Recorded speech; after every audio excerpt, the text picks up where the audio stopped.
All right.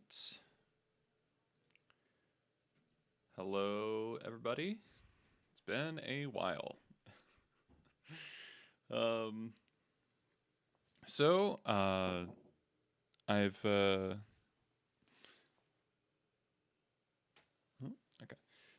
I've been away. I, uh, I moved back to the States, so I've been really busy, so I haven't been streaming. But, I did get the time to do a decent amount of testing prior to this Eternal Week in Prague, which I had signed up for a while ago. And tournament actually went really well for me. I went 8-2 and then intentional draw, which ended up being sort of disastrous as I drew myself out of top 32 with Mengucci. So my final opponent was Mengucci, and I had better tiebreakers than him going into uh, in round 11. I had better tiebreakers than him. But he seemed to quite want the draw, and after playing 10 rounds in one day, I was happy to not have to play against Mengucci and just like take the chance. And it was a risk, but I thought it was pretty good odds that I get in, because then the difference between top 33 or top 33 and top 32 is really large. Unfortunately, it's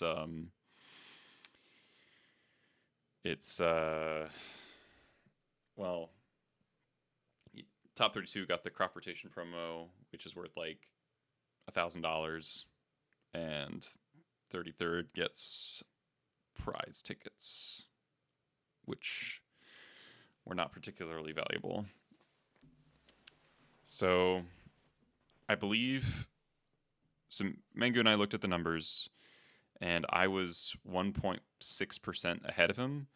And then I guess all of my prior opponents lost their final round because it flipped by 1.9% in that final round. So I got stupendously unlucky. Like, Mengucci was legitimately shocked that he got in and I didn't. We didn't do a split beforehand because neither of us even thought of it as a possibility that would happen. So I bubbled out. So I was kind of crushed by this. I was really, really disappointed. But I'm still really proud of how the deck performed and how I played in all of my matches, basically. I think I made very few mistakes. My losses were also but my losses were avoidable, I think, as well. At least one of them, maybe not the second one. So like I do feel like I could have actually gone undefeated in this tournament and definitely made top 8. I just needed one more win to make top 8. Because I think if I went 9-1-2,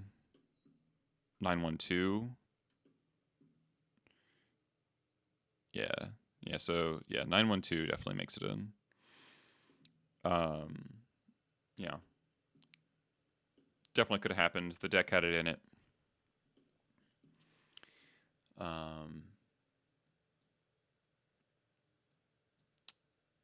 So I want to kind of recap how the event played. I want to recap a couple things. I want to talk about my deck list for the event.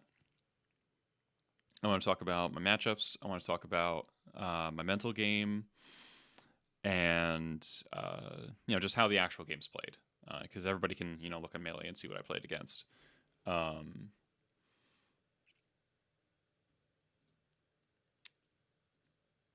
So yeah, I guess let's talk about the deck list first. So in testing leading up to the event, Searslicer Goblin had come out onto Magic Online, but Dropkick Bomber had not. And me and my testing partner and friend, Marcelo Scatena, who also did quite well. So Marcelo just had one less win than me. He went 7-3-1. So combined, we were 15-5. And then there was another Goblins player who played not quite identical list, but it's pretty close. It's like 3 cards different. There's the main deck, Sting Scourger, Crater Maker, 1 less land. Yeah, 1 less Ancient Tomb. Very small differences in the sideboard. There's additional Fury. There's only 3 Pyroblasts instead of 4. There's no Grafter's Cage. There's a second Vacuum. Everything else is basically the same. So, and he went 6-4. And there were 2 other Goblins players who did very badly. There was somebody who I guess just for the love of the game went like 0-9 or something, 0-9-1 or 1-9-1 with a bye, and then somebody went 2-5 drop. They were playing different lists, so this deck list performed really, really well at the event. So this was 832 players. So it was 11 rounds all in one day, and this is the first of my many complaints about JK, the tournament organizer. They sucked for a lot of reasons. 11 rounds in one day is one of them. Other reasons are like bad access. The venue didn't have good access to food and water. Like, it was vending machines for water, no water fountain, no real food anywhere near the venue. There was like a food truck that showed up for a little while, and nobody, and like, it wasn't announced. I just like saw some people walking around with food, and it was like, oh yeah, there's a food truck. Oh, it's gone now. It was, I lived off of like, they're not even protein bars, just like Nutri-Grain bars from Little for like 10 hours. And like some other snacks that I brought. It was not good. It was not good at all. Anyway, in testing, I knew I wanted 4 Searslicer Goblins because I thought the card is just really, really, really good. Goblins, since literally forever, has wanted a card a 2-drop that kind of threatens value immediately and long term. And Searslicer does exactly that. So if your opponent doesn't kill your Searslicer, you're going to get value off of it. And if they do kill it, they have to kill it in the window before it makes a token. Because if it makes a token and then they kill it, that's like such a good exchange for you. And if they don't kill it, it's going to make more. If they do kill it, then Broadside next turn is going to survive, most likely, right? So it's really good. It's just really good. It's really good in like all matchups, basically. So I know I wanted 4 of those, which in turn made me want more Munitions Experts, because Munitions Expert plays so well with the card. And it really just it streamlined all the other cards. So like I felt like this was the most just like straightforward deck building I've felt in a while for Goblins.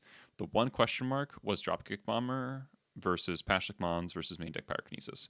And I was going to play Dropkick Bomber, but then as the rise of Mystic Forge came along and just these one-ring decks, and I was just cognizant of the fact that you really need ways to kill your opponent outside of combat. Excuse me. I am still jet lagged because my flight was delayed on the way back, so I got stuck in Iceland for a day. And so it's been basically everything went wrong in this trip. I'm gonna try to stop the stream from just being me complaining, but like my luggage got lost on the way there, and so I played the event with my clothes from the flight, which is really uncomfortable. And then I didn't have like just any of the stuff I brought with me. I had to take a call in the middle of a match to tell the airline to like, yes, this is the address to deliver my luggage. Like, it was very uncomfortable. And it was at a very awkward spot where I had to do a lot of counting, and I was like, opponent, I'm so sorry. I have to take this call, or else my luggage is gonna disappear. And he was fine with it. But it was just like, yeah, you're about to lose the game, but I need to take this call. And it was just like, felt awful. All right, so Pashalik Mons versus Pyrokinesis versus Dropkick. I wanted the main deck Pyrokinesis is not so much that I love a main deck Pyrokinesis in this metagame, though I think it's good. It's more that I just wanted to fit 3 in the 75, and I didn't want to cut any of my sideboard cards. Because I fit in a Disruptor Flute, again, for the Mystic Forge matchup, but a couple other decks as well. So I fit that in, and so we've only got 4 1-ofs, and 3 of them are tutorable. So this is a really streamlined deck list. I like the mana base. I got 3 Ancient Tombs that pair with the Bombardiers, and did a bunch of other stuff. The other thing about Ancient Tomb that's really strong right now is that it casts your important cyber cards a turn earlier, namely Null Rod, Trashmaster, Magus, Flute. And then also it's kind of nice against blue-black, like Reanimator, that you can go Vial plus Vacuum or Cage in the same turn. That can be really strong. And especially if you can go like Vial, Vacuum, turn 1, then Cavern, Matron, or Bombardiers on 2. That's really strong as well. Because they probably force, the Vial or the Vacuum, and then you don't have to worry about days on your turn 2 play.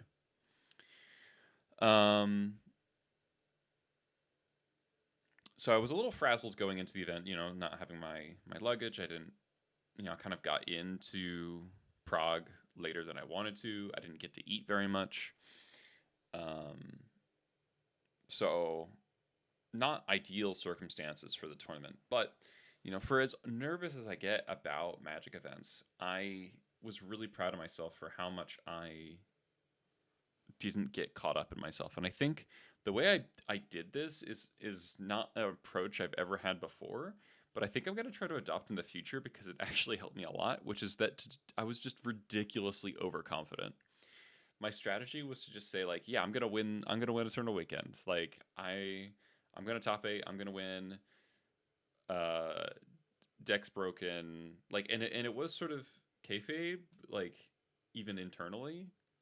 Like I didn't believe it, but just getting to be like outwardly, like projecting outward confidence made me feel more confident in myself, even if I didn't fully believe it. And it really helped my nerves. Like it helped them way more than I thought it would. And I just sort of carried that on, and then I started 4-0, and I was just like, wait, this just works. And then I lost 2, but then I recovered. And then I won my next 4 as well. Though I do find it quite funny that I basically felt like I did the real life equivalent of 4-1ing 2 leagues, instead of 5-0ing. Like I have some sort of mental block on winning 5 matches in a row. Because I feel like I've been 4-1ing a ton, but I can't 5-0 ever. So that sort of played out the tournament as well, which I thought was quite funny.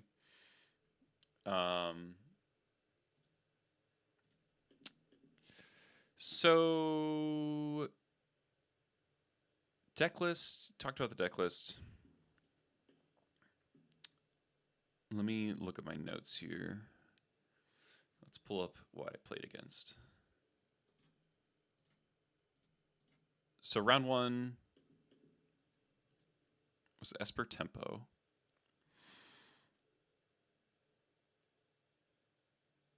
So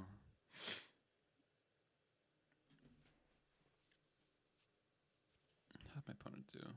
3 and 6. Ouch.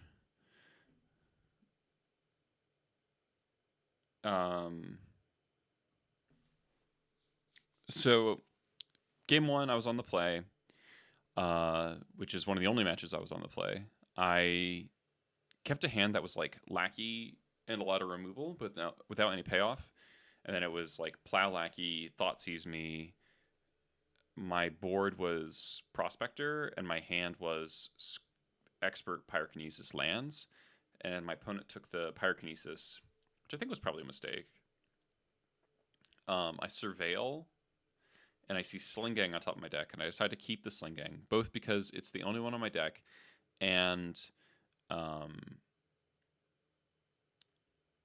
it is a good card to draw, even to sit, like I sacrificed the Skirk to play it on turn 3.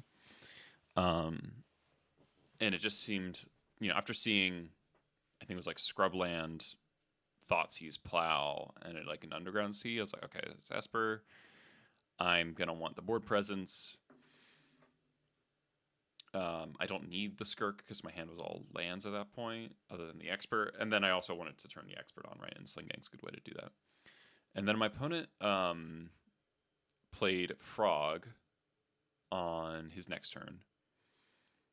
And I drew Bombardiers, so that was like a huge payoff for keeping the Sling-Gang on top, because my opponent had 4 cards in hand, and so I was able to sacrifice the Sling-Gang to the Bombardiers, kill Frog, attack for 4, and then that pretty quickly finished the game.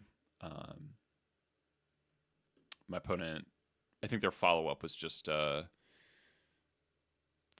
played Tameo and Barrogoyf, and 5/5 Barrogoyf, and I just got to go like, I think I drew another Expert, and then it was just like Expert, kill both, attack for 4, throw for 4. They were at 4, and then they were dead. Then game 2, I think my hand just lined up really, really well, where he went turn 1 Tameo, I dismembered it, turn 2 Frog, rebbed it, and then the game sort of stalled out where I surveilled and I kept a land on top, and then he wastelanded me, and then I was just like land go, and I think my hand was Expert Ringleader and another land. And the last land, and the 4th land for the Ringleader was Cavern, so I got to sandbag the Cavern, and he didn't have a follow-up threat. And I think, looking how this deck is built, I think when I saw his hand at the end of the game, his hand was like Prismatic Ending, Double Daze or something. And so Sandbag the Cavern was extremely effective because the Ringleader drew Matron Bombardiers Expert, and it was just like, he was just over from there.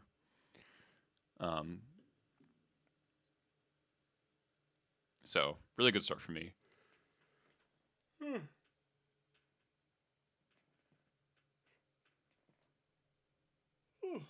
Jeez.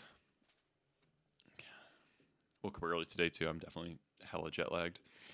All right. So round 2 was against Nadu. So spoiler alert, I played against Nadu so many times in this event. I played against Nadu 5 times. So half of my played matches were against Nadu. And so this was the first one against the Court of Calling version, and I played against the blue version with Force of Wills and cantrips 3 times, and then 2 times against the Court of Calling version. So this one, game 1 here, I think there's no other way to say it other than I got very lucky. My opponent had 2 nomads, a bunch of mana, a couple cards in hand, and I think he bricked on drawing a way to put Nadu into play for like, I don't know, maybe 3 turns, maybe 2, but I think it was 3. And so that's 4 Nadus. I don't think I had killed one. Maybe I'd killed one already, but I don't think I did. So 4 Nadus, 4 Green Sun Zenith, 3 Natural Order, 3 Court of Calling. So that's 4, 6, or no, 4, 8, 12. No. It's 3 Court of Callings. That's a little unusual. So that's 14 cards that would have killed me. He didn't have quite enough mana for Natural Craterhoof, I think, so that wouldn't have killed me. So, but still, quite a lot of ways to win the game, more or less on the spot. And also plus once upon a times to find Nadu, so So probably like a close to 20 outer to win on the spot, and then he just bricked 2 or 3 times. So that's just getting lucky, I think. And I kind of realized that I needed to play towards that. So I stopped trying to bombardiers his creatures, and I just started throwing creatures at his face. I just wanted to give him as few draw steps as possible. Because he had like double nomads and maybe like a Springheart token or two. And so I was just like, okay, it's going to take way too long to kill the tokens and then kill the nomads. And he's not drawing any other stuff. So like, it's just not worth it. Just go face. And then game 2, I kept pretty unremarkable game. I kept a pretty weak 6 on the draw and then died to Craterhoof. I'm not sure why I kept the hand necessarily. I think I was a little disrespectful to keep. I think a problem I have in paper is not mulliganing enough when it's necessary because I get tired of shuffling. Like, I think that is a genuine issue I have where I'll keep marginal hands because I'm just like, yeah, I don't feel like wasting more time shuffling.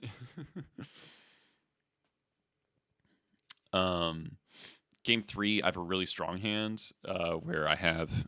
And so my hand was Matron, Prospector, Pyrokinesis, 2 Wastelands, 2 other lands. And I'm just like... Or maybe I had 1 Wasteland in the opener, and I drew a second one. And when you have that sort of hand, I didn't play the Prospector on turn 1 because I didn't want to... I think I just surveilled on turn 1 because I wanted to pitch the Prospector to Pyrokinesis. Rather than Matron. I surveilled, I had a Matron on top, so I kept that. My opponent played a Birds. I Wastelanded him.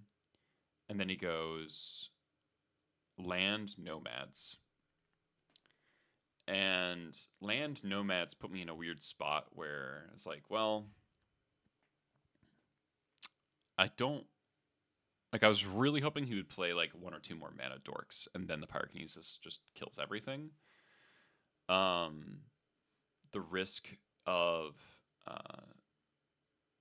letting him have Birds plus Nomads in play, because then if he goes Cradle, Nadu, then I just lose. Just basically on the spot. But I took that risk, so I Wastelanded him again, so he had Birds, Nomads, no other land, and so I was like, okay, so I die specifically here to Cradle Nadu. But he didn't have that. And in fact, he didn't have another land. So at that point, I just go Pyrokinesis the Birds, basically, just the Birds, because the Nadu or the Nomads just redirects the damage. And then he just gets stuck with just Nomads in play for a while, and eventually Bombardiers kind of soft locks the game where he can only play 1 thing for a turn, and I can kill 1 thing every turn. So I took a risk there. I wouldn't say it really paid off. It just didn't really punish me.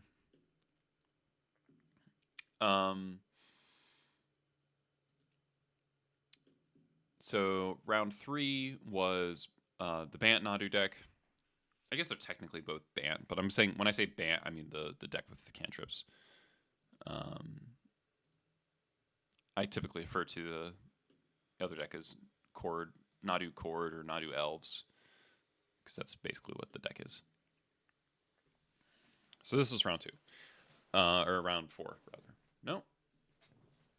Yeah, round 4. No, round 3. Jeez.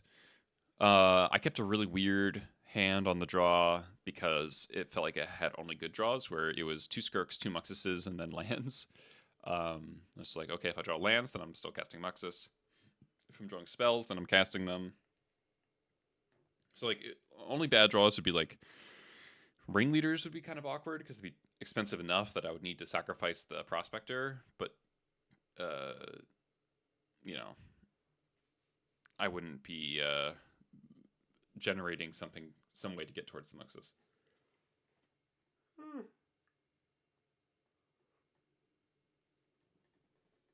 Oh, man. But I think I draw pretty well. I think my opponent has a Nadu in play, but can't find a Nomads. and then he also mulled a 6. And the first Muxus comes down, is kind of weak. It hits like 2 cards maybe, and then the second Muxus wins the game. Game 2 is sort of funny where he goes like, I think Ponder Go, I play Lackey, and then he zeniths for Arbor and plays a fetch. And I have a Pyrokinesis and I have a Wasteland. Or no, I don't have a Wasteland. I don't think so.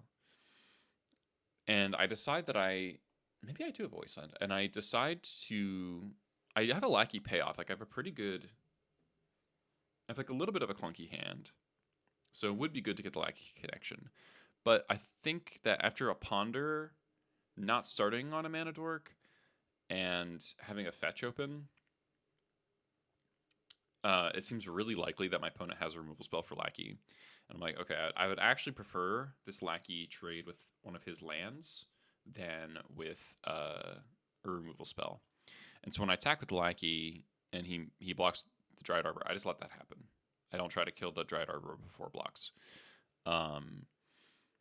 And then I Wasteland him. Yeah, because then I Wasteland him. And he brainstorms and misses a land drop afterwards. And so I think I was holding up a Pyroblast. I think I probably should have Pyroblasted the Brainstorm. I just didn't think about it in the moment.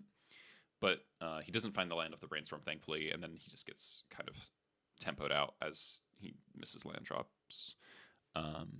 So using Lackey as a Stone Rain ended up being really good. Hey, Jamie. So round 4 was the same deck again. I'm gonna see if there's any differences in the Nadu list. I think they're the same.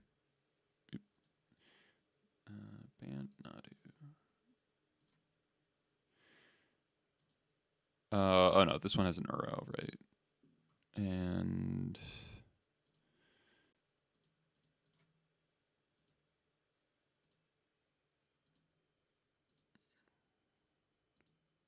slightly different fetches. Yeah.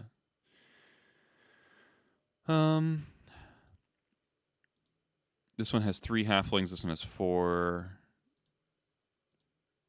There's a noble hierarch. Oh, there's a noble hierarch in this one, right? And there's an Uro in this one. That's it. Yeah. Okay. And sideboard wise, pretty similar. 2 Hydroblasts, 4 Consigns. This has 1 Hydroblast, 2 Paths, 3 Consigns. So I mulligan to 6. My opponent mulligans to 5. Again, Nadu's in play for a bit, but he doesn't have nomads. I have a sort of... He taps out for the Nadu. And so I go end of turn, flash an expert target itself. So I don't give Nadu a trigger. I don't kill a Birds of Paradise that I could have killed. Was it Birds of Paradise? No. There's no Birds of Paradise in this deck. Must have been Arbor. And then I just use Bombardiers to kill Nadu. So minimizing Nadu triggers. And the other big thing about this game is turn 1. He goes dual land halfling, and I go Pyrokinesis Wasteland you. And given that he had mulled a 5, I was like, okay, I'm fine 2-for-1ing myself on the halfling just to kind of reset the game. And I think that ended up being really good because he cast multiple Green Sun Zeniths, and they all got Delighted Halflings. And so he was just like having to spend his Zeniths on 2 mana dorks. Game 2, yeah, and then I think from that point, after I killed the first Nadu, I think he just got kind of stuck, not being able to assemble his combo. Because I was just Bombardiers-ing mana dorks every turn. Game 2, both of us have a lot of interaction, so I have... he doesn't play that many dorks. I think I kill 1 or 2 of them. I think a Bristly Bill dies to a Munitions Expert. But he's sitting on interaction, and what eventually happens is I cast a Ringleader with a Pyroblast up, and he has 2 mana. He consigns, but one of his lands is a fetch, and he doesn't want to crack the fetch to replicate the consign because I think he wants to surveil.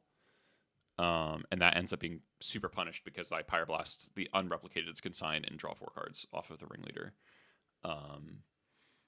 So that was just like obviously insane for me. Can you expert Arbor in response to Nadu? I think the Nadu was already in play, so maybe it was like he played Nadu untapped with it and then like green sunned for something, or I forget what exactly it was, but he was tapped out. I'm pretty sure. All right, I'm running to the bathroom real quick. I will continue shortly.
All right.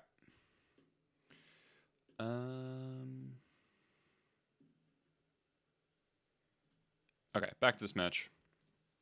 So I get this Pyroblast off, draw 4 cards off the Ringleader. And then I think it's just like a matter of time at that point. I draw another Pyroblast, so I'm basically covered from every angle, unless he's able to go Nadu plus Green Sun for not, or Nomads plus Green Sun for Nadu, in the same turn. And I don't think he even had enough mana for that. There is a Judge Call. I kind of rush because I think I just have lethal because I have a bunch of mana. I cast Matron. I think I have 7 mana. I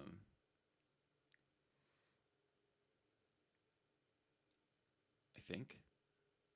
And I think I'm just going to go, okay, Matron. I think he only has 1 mana open for some reason. And I have a second Pyroblast. I'm like, okay, even if he consigns the Matron, I can just Pyroblast the consign and then get Bombardiers and kill him. And so I cast Matron, and he says okay.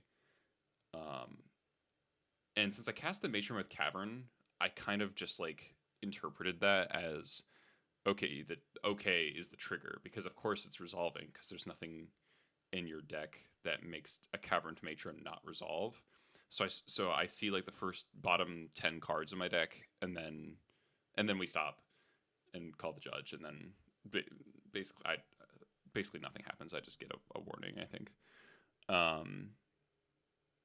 And the game ends on the next turn. My opponent then said afterwards that the matchup should be totally free for him, which I thought was pretty funny. And then we play against Nadu again.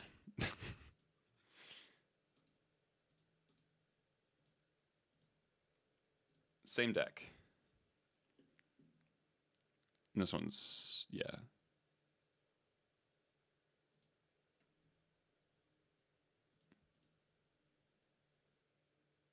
Oh, Renzo's version. Is that different? Okay, so he's not playing Uro, and he's playing Springheart. The Springheart showed up a lot and was really good for him.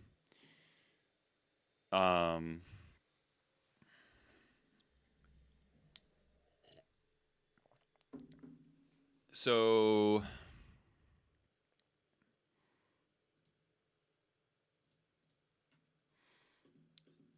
game one here, I'm looking to 6. I'm on the draw.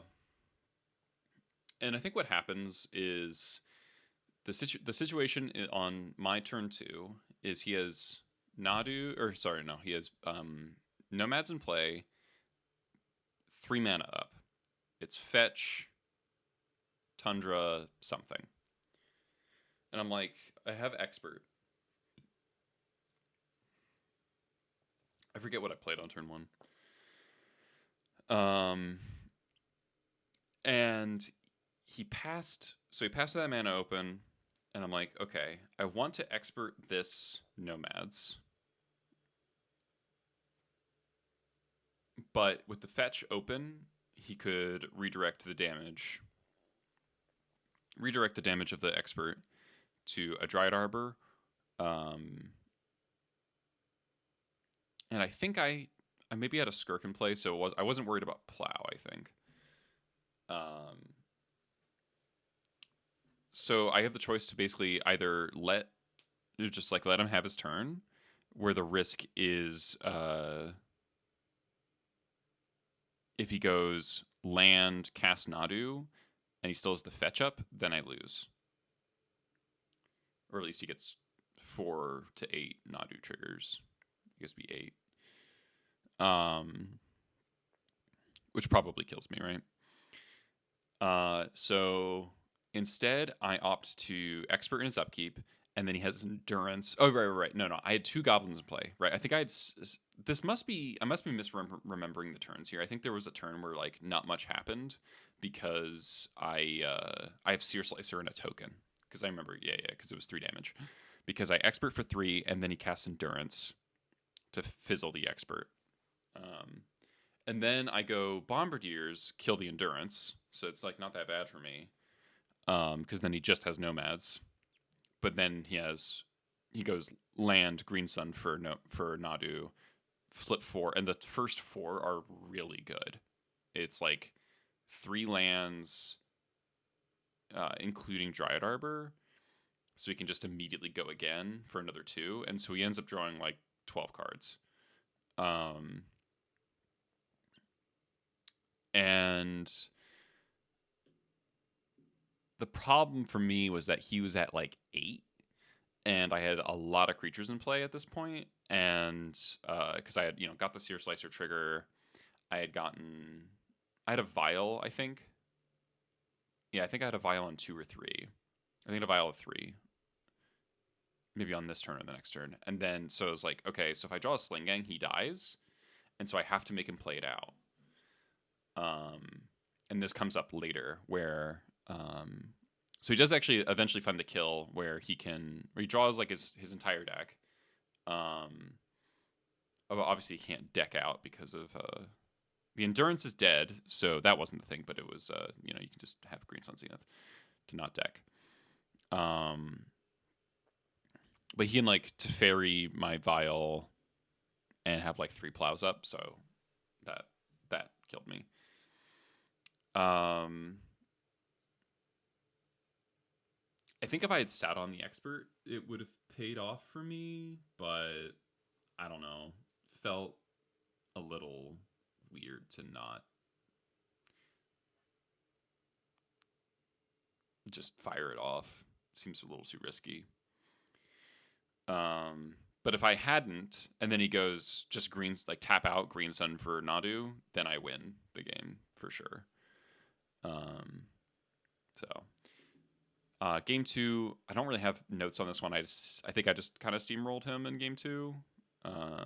Just looking at the life totals in my notes, it just looked like nothing happened to me. I took 0 damage. Maybe I took 2 damage, and then he just got rolled. Game 3 was the closest match of the tournament, I would say.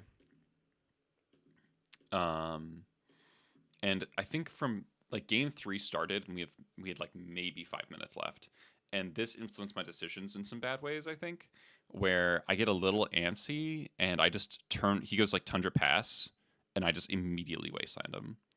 And I have a second Wasteland. I have a Lackey, and I think I should have just played the Lackey. And the problem with this early Wasteland was that it makes it so that I end up wanting to Wasteland later, but I don't have any pressure in play yet. And me not getting to fire off the second Wasteland at a better time costs me a lot. The key part of the game is that he has 1 card in hand and he resolves Nadu. And I had Pyroblast, but I was tapped out when he cast the Nadu. And so I was like, fuck, I could have avoided this if I didn't tap out. But he only has 1 card in hand, and he's tapped out for the Nadu. So I Pyroblast the Nadu. It flips Island, and his last card is Hydroblast. And I was just like, that one was pretty frustrating. So it was Springheart Nantuko. He had Springheart Nantuko, Nadu, nothing. So even off his draw, he doesn't find anything off his draw step, I think. I have a Pashalik Mons, but no Sack Outlet. And a Searslicer that's been generating some value. I don't have a Bombardiers. I think my first Bombardiers got plowed. I'm pretty sure.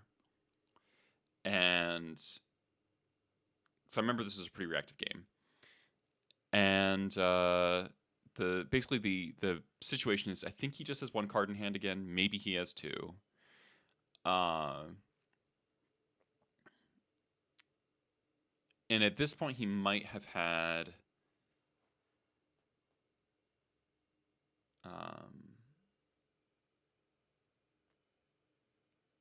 Now this is really messing with my memory.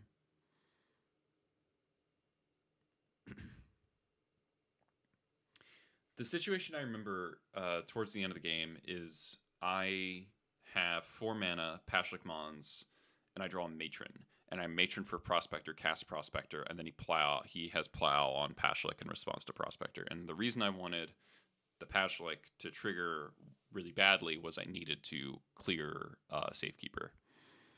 And I had a bunch of tokens, so I had more tokens than he had mana. More than he had lands, so he couldn't Safekeeper to protect. He couldn't sack lands to protect Safekeeper, and the Nantuko as well. But eventually, this is the other thing. I don't know when the round timer finished, but I'm pretty sure we started turns late. I didn't notice this in the moment, but thinking back, I'm pretty sure we did.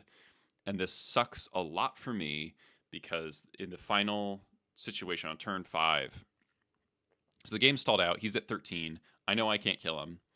But I'm just like, okay, try not to die, because he has Nadu, Safekeeper, Nantuko, and like 3 lands, I think. And so like he can try to kind of go off, but it's not sustainable if he doesn't just keep hitting lands off of Nadu triggers. He does do that a bunch of times, and so he's kind of just running neutral. But obviously every time he hits lands, he gets more Spring Cart triggers. So he can keep going, kind of. So game stalling a little bit, and then on turn 5, he starts just like floating mana sack lands because he knows he has to kill me this turn, or else it's a draw. And then on, I think basically his last look, or maybe last 2 or 3 looks, he finds Nomads and then can go off, because specifically, if he can draw his deck, which he can because of Nantuko, plus Nadu, plus Nomads, he has a Gaia's Cradle and an Endurance because he's surveilled away Bristly Bill. So what he needs to be able to do is, and I'm at a high enough life total that he needs to attack me with Nadu. He needs to attack me with a flyer to kill me. So, but he can stack all the counters of Bristly Bill onto Nadu. Or first, what he has to do is Green Sun for Endurance, put the Bristly Bill back in his deck. Green Sun for Bristly Bill, find Cradle, make like infinite mana, because he'll make like 20 mana off of because of Nantuko, and then activate the double on Bristly Bill to put it all onto Nadu. So I scooped to that because, it's deterministic, but it's just going to take like a million years, and it's turn 5 of turns. So I think if I had made a couple different decisions in the game 3, namely not tapping out when he cast Nadu, which I was like kind of forced to do because of my knee-jerk Wasteland, I definitely could have won that game, or at least drawn the game. And if I had drawn the game, then I make top 16. So that's something that kind of haunts me a little bit. But they were like very good games. I can't deny they were very good games. There was a lot going on, even though Nadu is inherently frustrating to play against. Like the Hydroblast thing was pretty tilting. I mean, I didn't get tilted, but I was just like, really? Really? Come on. Stink and Show, round 6. This one I think was just kind of pure die roll. He had turn 3 show and tell on the play with force backup, and I just if I was on the play, he could have he chose not to force my Vial. If I was on the play, he probably would have forced the Vial, and then I would have had turn 2 Bombardiers, turn 3 either Matron or Ringleader, depending on what I would want to do. But instead, it's Island go. I play Vial, it resolves. He Flooded Strand go. I play Bombardiers, he Force of Wills it. Cycles Lorien Revealed. Let's pull up his list.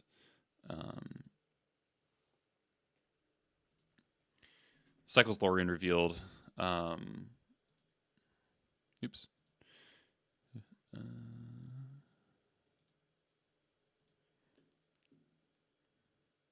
For Island, cast Show and Tell, puts in Atraxa. He picks up Omniscience, Atraxa, some other stuff.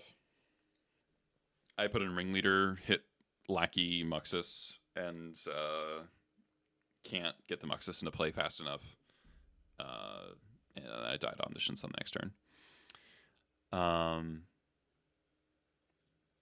Now, game 2, this is sort of like an interesting what if, is that my 7 and my 6 were basically identical, but I mulled both of them because it was Disruptor Flute, Bombardiers, Battle Cry Goblin, lands, but none of them are Ancient Tombs. And so I decide to mulligan because I'm like, usually against Sneak and Show, on the play, Lackey races them pretty consistently. So I'm sort of committing to mulliganing to Lackey, but also Lackey or like Pyroblasts. But I think if I knew my opponent was playing 3 1-rings, 3 sneak attack, I probably would have kept. I didn't see any sneak attacks off of the Atraxa trigger. Like I saw red, so obviously I think it's like reasonably likely there's sneak attack. But I don't know for sure. Maybe should have just completely assumed that. Like obviously I boarded in the flute for a reason. But like also 3 1-rings is one more than usual. So maybe should have just kept. And just gone turn 2 flute, turn 3 bombardiers, turn 4 battle cry activate, and that's for given how the game played, I think that actually would have been fast enough. Also notable in this list that I didn't pick up on at all is there's 0 dazes.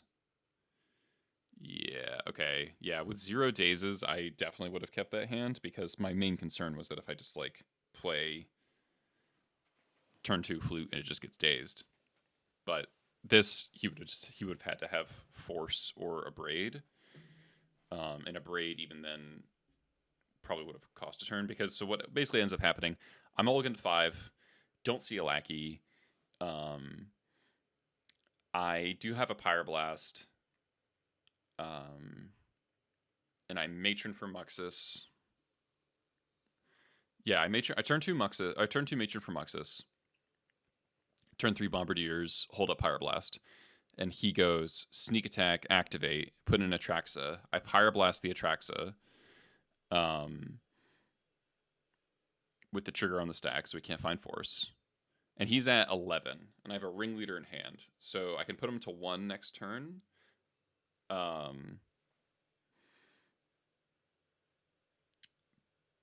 then the Atraxa trigger just finds a second Lotus Petal and Emrakul. It only has 3 petals, which is kind of tilting. 1 Spirit Guide, 3 petals.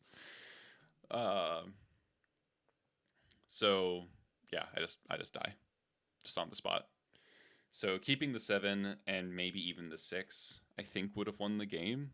And I can go to a game 3. And I normally am pretty confident playing against Sneak and Show.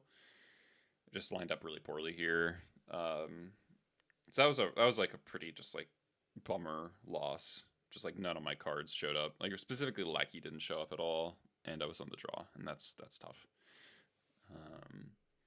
But maybe should have considered.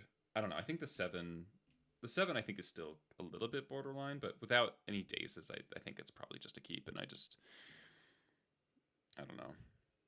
I didn't see any dazes or sneak attacks or rings off the Atraxa trigger in game 1. So I was like, okay, maybe this is just like older Omnitel, because also I saw the Omniscience, and a lot of these decks don't always play Omniscience, but there's 2 Omnis, and he happened to see an Omniscience reveal an Omniscience before he revealed any rings or sneak attacks.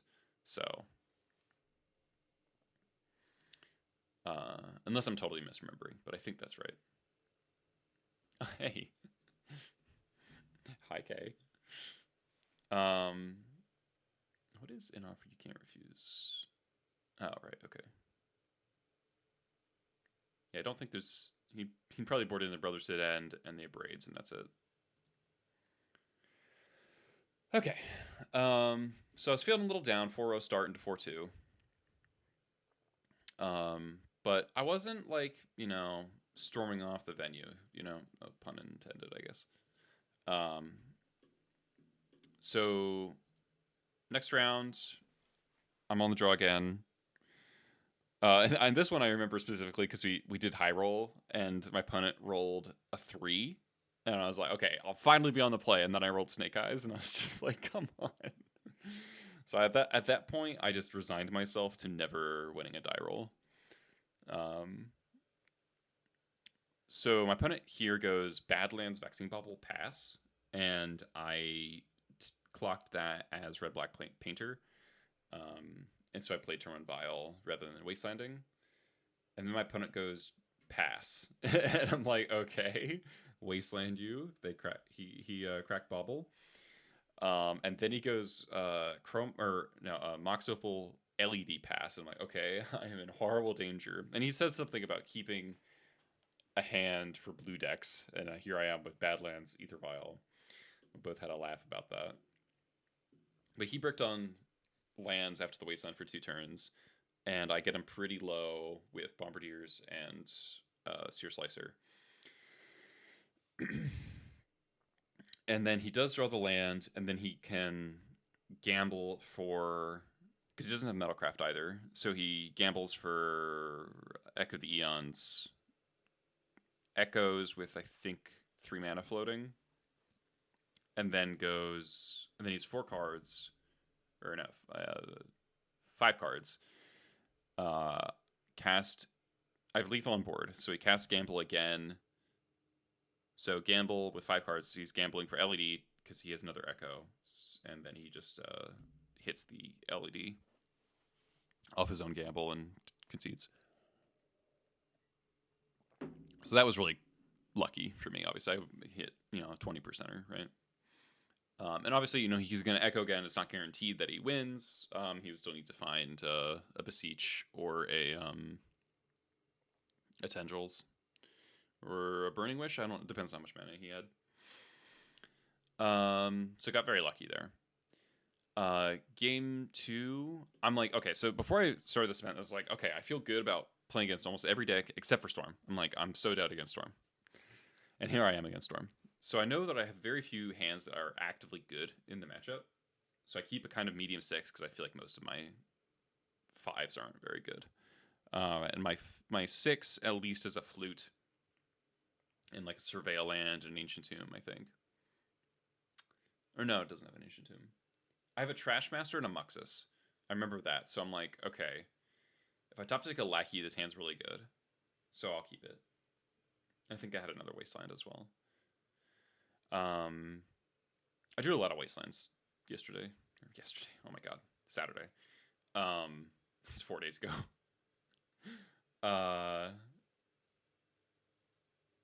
And he thought seizes me, takes the Flute, passes. I Wasteland him. I draw a Reb. I draw a Reb. And I'm like, okay, I could land go, but given that he knows about Wasteland, it would be really obvious, I think, if I played my red source and passed and didn't Wasteland him, right? That would seem really suspicious. So I take the risk that he can't just immediately Echo, and it actually pays off a lot because I Wasteland him. I think he brainstorms, doesn't kill me, passes again. Then I can go red source pass. Now I have 2 cards that he doesn't know. One, and I drew Faerie Macabre as well. And then he goes Ritual, LED, Crack LED, Echo. And I just Reb it, and he has no cards in hand, no mana. He has 2 mana left over. Now, I don't have pressure. I think I can like Surveil on my next turn. I think I draw a land, Surveil on my next turn. And then he draws Gamble. So he gambles just with 0 cards just to entomb another Echo. And of course, I've drawn the second Macabre. I've drawn Macabre. So like that was really lucky. I mean, not that insanely lucky because like, I could have just drawn another Reb or Grafter's Cage or Ghost Vacuum. But the Macabre, I feel like, was like the best case because then I don't have to hold up mana. I think I draw Ancient Tomb and then Matron because I remember Matroning for Lackey. Yeah. So yeah, after he gets Macabre, I think he Burning Wishes for Ponder. I think is what happened. Burning Wish for Ponder. Yeah. And then Lackey puts in Muxus, and then game is over. The Ponder didn't find anything. So really lucky to 2-0 Storm there. Next round is the Cord Nadu deck again. And this is the other match that I was on the play. And that's the being on the play for this match was really important because the games 1 and 3 were basically identical. I go turn Lackey, he plays Mana Dork.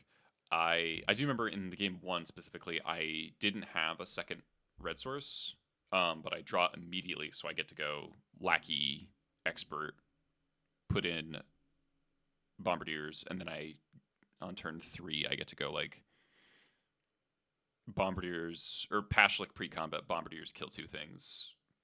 Put in something with Lackey again. Game 2, I kept a really reactive hand because I had 2 Pyrokinesis, and I was actually really surprised that I lost this game. But his hand was interesting against Pyrokinesis because it was like, turn 1 Noble Hierarch, turn 2 bestow Spring Heart onto Noble Hierarch, fetch land, crack fetch land, Birds of Paradise. Yeah. And so I'm like, well, I decide I draw a Lackey and I have a Wasteland. So I decide to go like fully Scorched Earth, and I just go Pyrokinesis, kill Noble, the 1/2 Noble and the tokens, and then Pyrokinesis again, kill Springheart, birds, play Lackey, Wasteland you. So it's just like massive fireworks on my turn 2. And then, but the thing is, I have a Muxus in hand that's just like completely stuck because I have the Lackey, and I'm hoping that it doesn't have another. And I think I have an Expert too, but I don't have a second red source again. I think I had like Badlands Waste. And then he goes, so he just has Forest left, but then he plays Sylvan Safekeeper, and the Lackey trades with the Safekeeper, and I don't have a removal spell. And then I just stall out for 2 or 3 turns, and eventually kills me with a Crater Hoof. And I just die with like multiple expensive cards stuck in my hand. But then game 3 again is like scripted, where I just go turn 1 Lackey. He doesn't have Plow. Then I just go Expert, put in Muxus, and the game's over. So very straightforward games. Next match is against Lands. This was quite a funny match.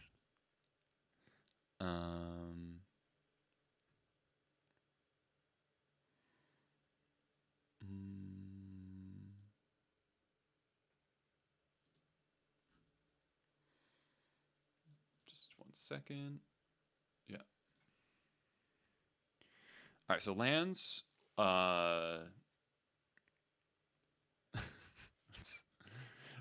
Lands match was really silly. So I have turn 1 Lackey. He has Exploration. Like turn 1, I think he had Forest, Exploration, Blast Zone. CB Max, thanks for the 52 months. Holy cow. Appreciate the sub. Yeah, so Forest, Exploration, Blast Zone. And then cast Loam, play Maze of Ith. I think he didn't have another land that he wanted to play off of the Exploration. Like he didn't double land on turn 2. But he has a Maze. And I'm like, well, he's already got Maze Loam set up. I should get this Lackey in now while crop rotation's down. So Wasteland the Maze, put in something. I don't remember what I put in off the Lackey. I don't remember. I do remember the funny thing was that. Oh, no, now I remember. I actually led on Vial. And then it got Besaged immediately. And I was like, why didn't he just Blast Zone? And it's because he really wants to keep his this game gets confusing because what ends up the board state ends up being 2 Explorations, a Pithy Needle on Wasteland,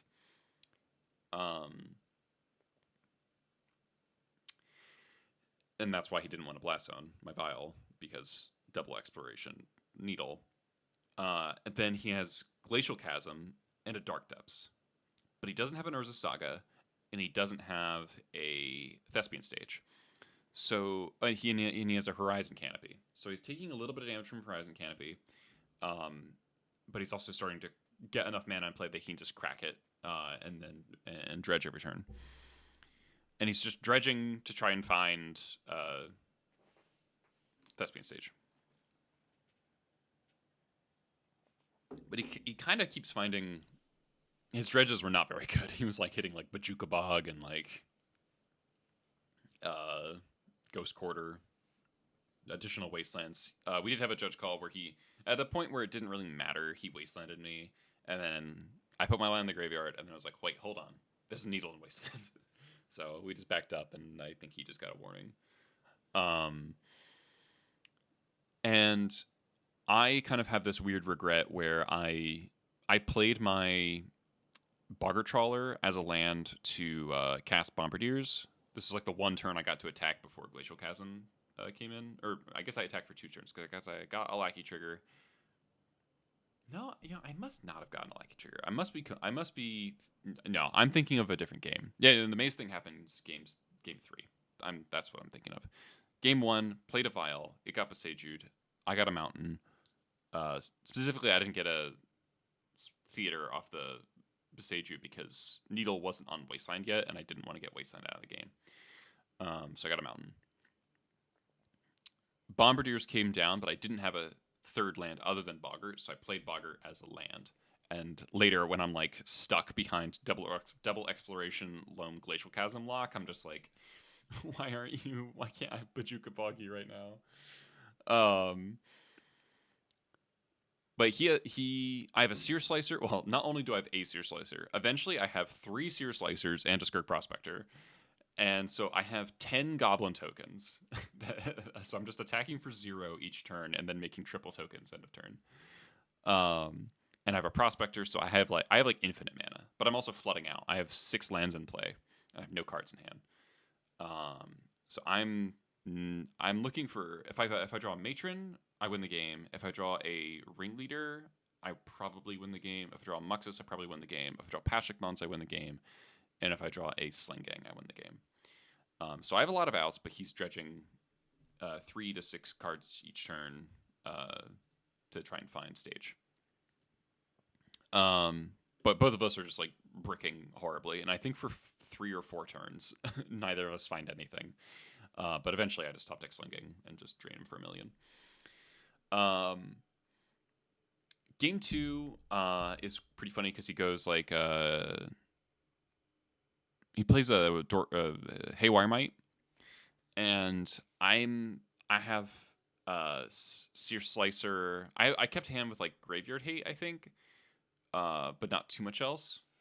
And I have Searslicer into Bombardiers, but I realize it gets telegraphed in some way. I think he Needles on Wasteland again. I'm like, okay, he's gonna try to make Marrow Age as soon as possible. So I'm like, I really don't want this Haywire Might to trigger because I don't want to give him 2 life. And I'm flooding. I remember at the end of the game, my hand has 3 lands. And so what I end up doing is I have a Prospector, a Searslicer, and a Bombardiers, and I just start attacking with... I attack with all. The Searslicer's made 1 token, so I attack with all. He blocks the Searslicer. I just throw the Searslicer at his face, so he takes 4. Takes 4 again from damage. He doesn't gain 2 life because I just don't want the Haywire Might to trade with anything. It's like I don't throw my Goblin token at the Haywire Might. Because if you think about it, like that's give up a damage in combat to give him 2 life, and missing out on the opportunity to throw 4 damage with the Bombardiers. So even though I'm throwing my better creature, I think the game's going to be over in enough turns that damage in the short term matters the most. And this ends up sort of bearing out where... So and also after that play, I go sack token, cast my second Searslicer, make another token. So I'm still like kind of creature neutral. And then he makes Marrow Age, and I put him to 2, and then I'm dead. So I'm just like... And I have 3 lands in hand, so I'm just like, if I had drawn any Goblin, basically, on the turn before last... I would have lethal, and if I had drawn a Matron, a Sling-Gang, a Bombardiers, a Ringleader, a Battle Cry. There's a lot of draws that won the game for me. Pashalik. So I was like, damn, so close. And then game 3. So the game 3, this is the one I get the phone call in the middle of the match when I'm counting. But it was pretty cool. So this was the one where I actually remember it the best. This was probably the best. I would say this is the best game, individual game, most exciting individual game of the tournament, where I go turn 1, Ancient Tomb, Vial, Vacuum. He wastelands me because Yavimaya Exploration wasteland me. Then I play Waste Pass because I have Vial Muxus available, and I just want to avoid Tabernacle and I want to avoid Maze. He goes Urza Saga. I think about wastelanding the Urza Saga with the trigger on the stack. Decide not to. Then he plays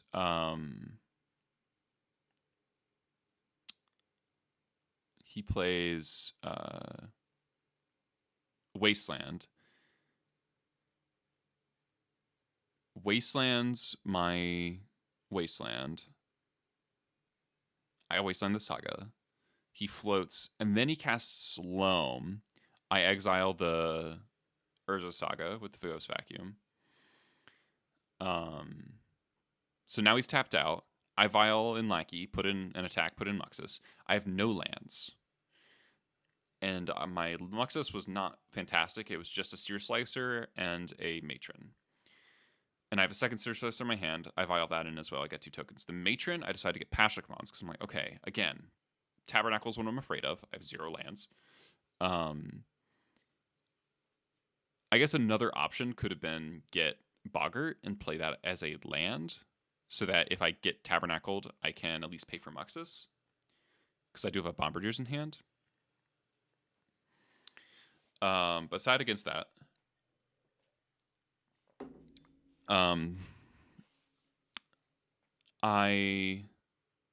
think that doesn't even work because I think he's a second Wasteland that I know about from the Loam. I exiled the Loam with the Vacuum, of course, but I think he could still, because of the exploration, he could always go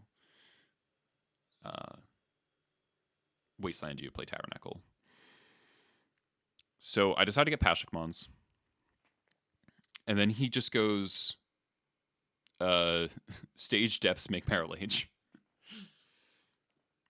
And so he's at 19. My board is, this is the thing I can actually remember very specifically. My board is Lackey, Matron, 2 Searslicers, 2 tokens, and Muxus. My Vial's on 3.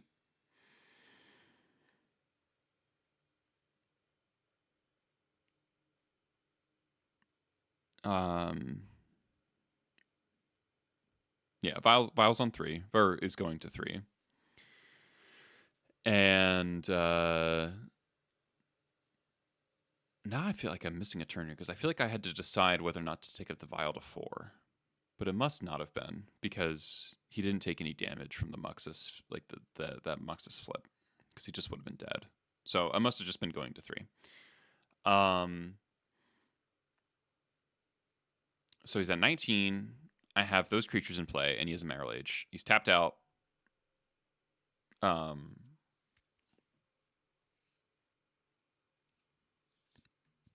And now I have to decide what I'm going to do. This is when I get the phone call.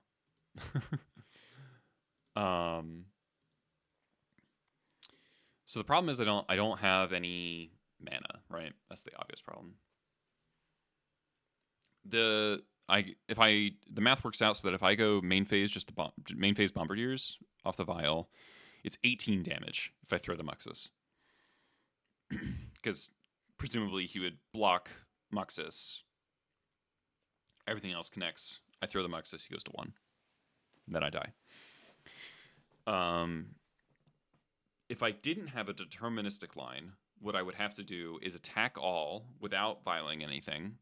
He knows my hand is Pashalik. He doesn't know about 2 other cards. So I'd attack with all. If he blocks the Muxus, then I can live, because then I can go, in response to Lackey trigger, Violent Matron, get Sling-Gang. And I don't know if it would be lethal, because he'd be taking what? 6, 7, 8. He'd take 8 in combat, go to 11. I would make 2 tokens, end of turn. So it'd be 5, 6, 7, 8, 9, 10.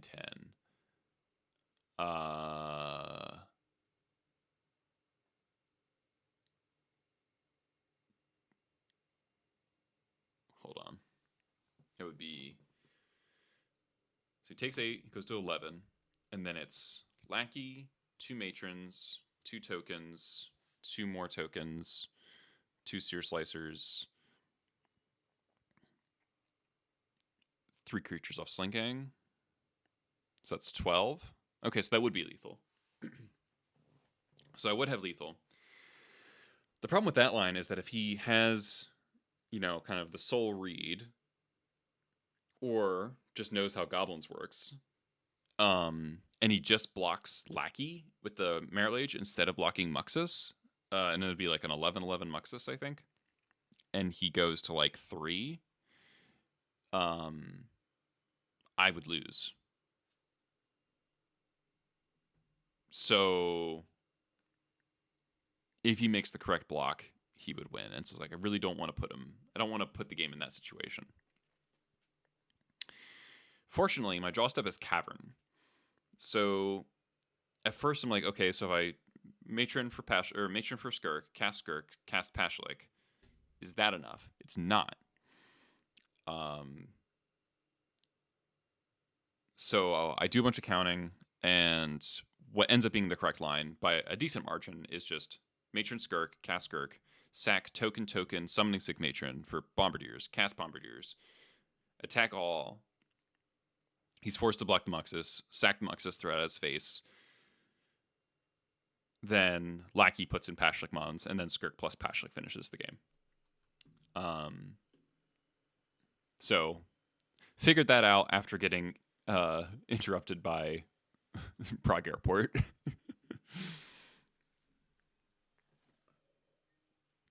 My opponent was very gracious about it, thankfully.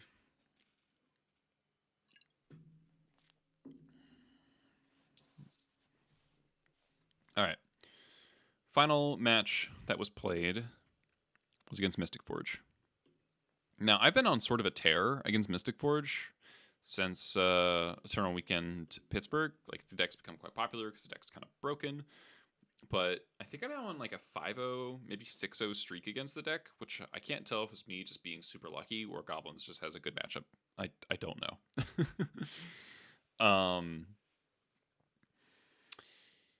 So now we've got to keep in mind that this is round 10, and this is all in one day. So we're all getting really tired. And so things start to get a little bit sloppy. Because my opponent kind of throws game 1 potentially here.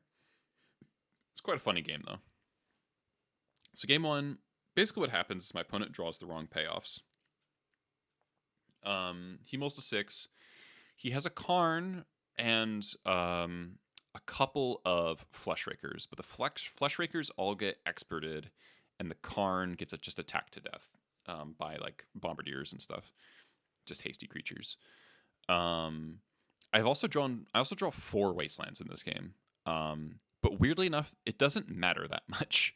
Well, it matters at the end, but like over the course of the game, despite 4 Wastelands, there's never any point where he had like less than 4 mana outside of like turn 1, which is sort of fucked up. Like, that's really not okay. But I think he had Grim Monolith.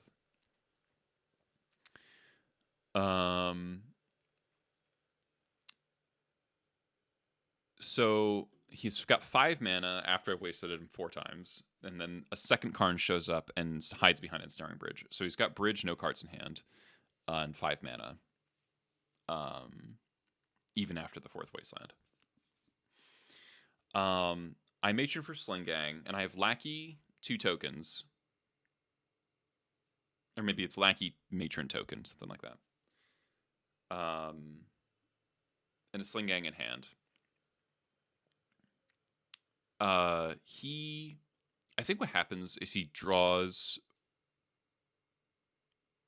Fleshraker. He casts Fleshraker, and then he downticks Karn, and he only has 2 mana left. And he's like, as soon as he does it, he realizes he's made a terrible mistake because he downticks and gets Mystic Forge. And the fact that he had 5 mana is pretty important because if he had 6, then he just lattices me, and I think I just lose. Though, okay, no, that's not quite true because if it was lattice, if he had 6 mana lattice, no, I guess no, I think I would just lose because I don't think there's any way he could get a card stuck in his hand. So yeah, the fourth Wasteland was pretty important.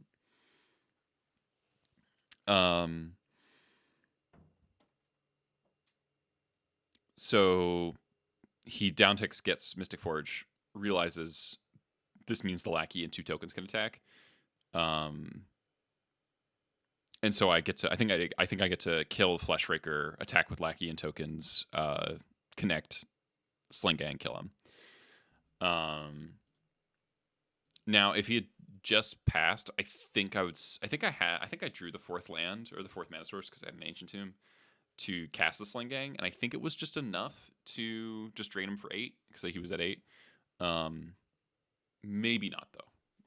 Not entirely sure. Regardless, Mystic Forge with like 1 life to work with is not much. And I think he had Ancient Tomb would have been a dead draw. And I think I think he had an Ancient Tomb in play as well. So I think he said Tomb was a dead draw, and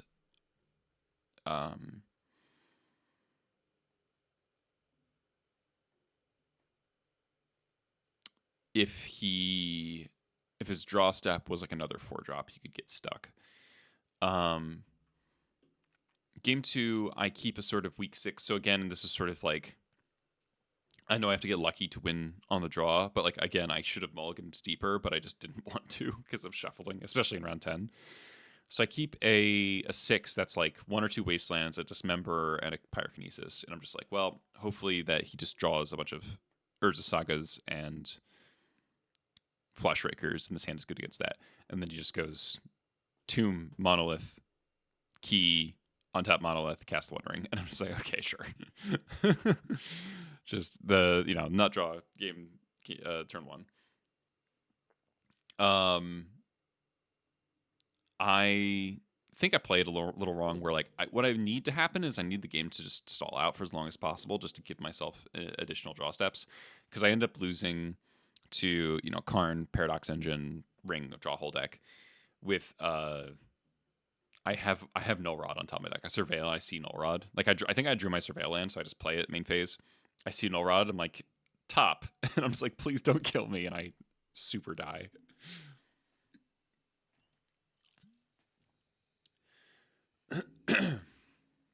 So game 3, this is the one that I was probably like the luckiest to win. Because my 7 and my 6 were not keepable like at all. And I'm kind of looking for Lackey, Null Rod, or Flute. So I'm looking for like 6 cards pretty specifically. And I see none of them in none of the hands. And even the 5 isn't good. But I'm like, okay. The 5 was Fetch, Ancient Tomb, Sling-Gang, Pashalik, Battle Cry Goblin. I think I bought him Expert and something else, I can't remember. Expert Land, I think. And I'm like, okay, I can Surveil on turn 1. That's a look. That's 2 looks at Null Rod. And if I don't find it, Pashalik into Sling-Gang is a good way to beat the One Ring. So I go Fetch, pass. He plays Urza's Tower, pass. I play Pashalik. I Surveil away a land, I think, or some other like irrelevant spell. Play Pashalik. He dismembers it, so it takes 5 off the dismember. And then he plays the Planar Nexus, so he's 4 mana. I'm like, oh, here we go. And he just passes. And I think I draw a Wasteland. And so I'm like, okay, Planar Nexus, have 4 mana, pass is really weird. It either means Kozilek's Command or he's just insanely flooded. And I kind of bet on him being flooded, and so I don't Wasteland the Nexus, and instead use the Wasteland to play my Sling-Gang. That then he goes filter for black, dismember the Sling-Gang. So he takes 3. Because I sack the Sling-Gang, right, to itself. So he's taking 8 damage off his own removal spells. And I have 2 tokens left over. He then goes second tower, so he has 7 mana. Kozilek's Command for 5. Scry 5, draw a card, plus make 5 spawns. He bottoms 4, tops 1, draws it, sacks 4 spawns, leaving 1, cast the 1 ring, draw a card. And then I'm just like, well, shit. Still don't draw the Null Rod. But keep in mind, he has taken 8 off his removal spells and is now going to 11 in his upkeep.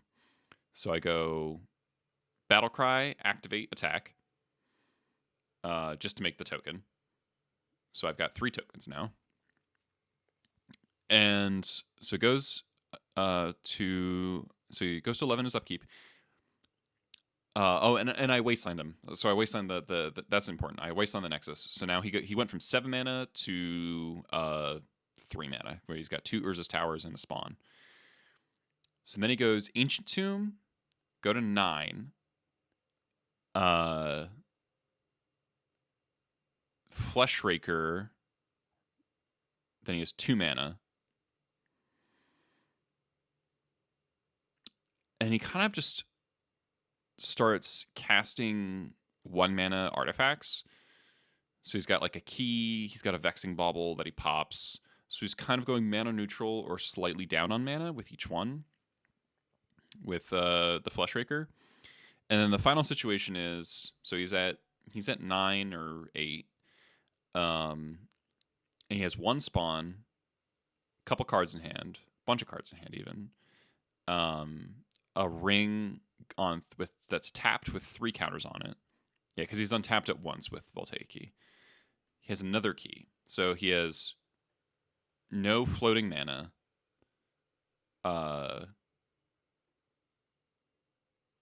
Voltaic Key, Eldrazi spawn, Fleshraker. And he has to decide if he's going to try to untap the ring using his last mana, try to hit a 0, so Lotus Petal or the 1 Mox Opal off of the draw 4, or if he's going to pass and try to like double block or like block 2 things and then untap and kill me that way. I'm not sure that would actually have worked out. I think he kind of had to go for it either way.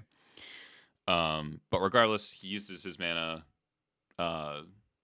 draws 4, and then shakes my hand. And he didn't hit a petal. So felt pretty lucky on that one. All right, I'm gonna look here. I think is it true that every single one of my opponents lost their final round or drew? Yeah. Renzo won.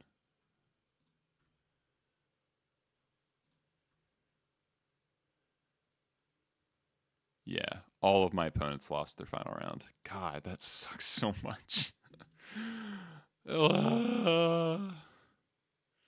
Oh, that's such a feels bad.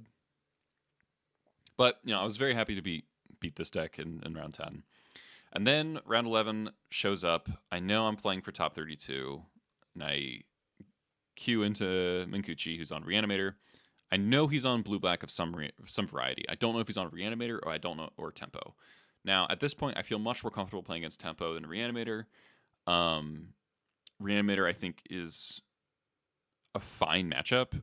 It's just uncomfortable. It's just like more uncomfortable to play. It's more stressful. And I think you generally have to make harder decisions because your keep mole decisions are harder and you have to do more mind games. And I didn't really want to do that against Manguchi, who's, very good Magic player, very, he's professional. But from what I learned is he didn't actually want to play against me either. uh, and I was like, for a while, I was like, I don't know, like why, like what he was worried about. And then I looked at his list and it's like, okay, now I understand. Because he's actually cut quite hard into, like, his list is about as bad as you could make Black Reanimator against goblins, because only 2 Wastelands, only 2 Borrowers, 3 Fatal Pushes, not 4, and then his additional removal spell shoots the Sheriff, which doesn't kill Bombardiers, only 1 Hydroblast. So he's really weak to Lackey on the draw, like really weak. Like 3 Fatal Pushes, and you really don't want to have to Hydroblast turn 1 Lackey. And only 2 Borrowers as well. Like he could, like Null Rod, maybe he would board in, which would be decent against Vial plus Vacuum. But I kind of specifically diversified to be a little bit better against Null Rod, because I also have Grafdigger's Cage. Also notable, 0 Bowmasters. So like Searslicer is free to take over a game after I have a graveyard lockdown. I just like have better attacks at like kind of all stages of the game. So, and also without Bowmasters, him reanimating my Bombardiers is much less scary. So I think if I knew his exact deck list, I probably would have chosen to play him. But given that we were both kind of skittish, and he really wanted to get out of the venue, I could really tell he wanted, like, the fact that he took the draw, even though I was 1.6% ahead of him in tiebreakers in round 11, and he still took the draw, even though there's a pretty good chance that I get in and he doesn't, said to me that he just wanted to go home. Like, he wanted to eat dinner. I think he was just starving. He, like, as soon as he shook my hand, he like sprinted out the door. I stuck around and I waited for standings to go up, and I got 33rd. So, it is what it is. Should have won my last match, or should have beaten the 5th Nadu player. Definitely could have. Should have kept 7 against Sneak Show. That was also an option to win. But the fact that all the losses are like on these thin margins makes me happy, because I feel like the deck performed really, really well. All my cards were good. Ringleader was awesome. Matron was great. Bombardiers obviously won me a lot of games. Pashalik and Sling were great. Battle Cry was great. Prospector was great. Lackey was great. Like, every card was good. The main deck Pyrokinesis showed up in that one match against Nadu. I think I used all of my sideboard cards. Trashmaster never came into play. But